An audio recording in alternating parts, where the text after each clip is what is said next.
ნება მიბოძეთ დღევანდელი გამოსვლა ჩემი უსაყვარლესი ლექსით დავამთავრო, რომელიც შესანიშნავ პოეტს ქალბატონ ბელა შალვაშვილს ეკუთვნის.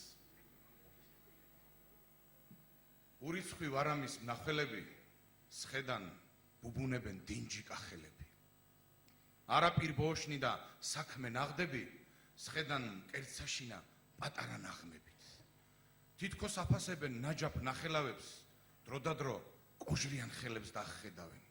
დროდადრო თითქოს და ოცნებას აპურებენ, ზეცას კრძალვითა და კდემით ახურებენ.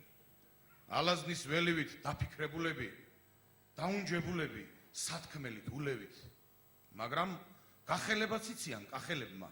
აჰა, ალავერდი, სიდინჯე, გახელება, თუმცა უწყიან რომ სოფელი წამიერობს, მაინც ამღერიან მრავალ ჟამიერო. 1000 ჭირისა და ვარამის მნახველებო, ეს თქვენ გაგიმარჯოთ, ძმებო, კახელებო.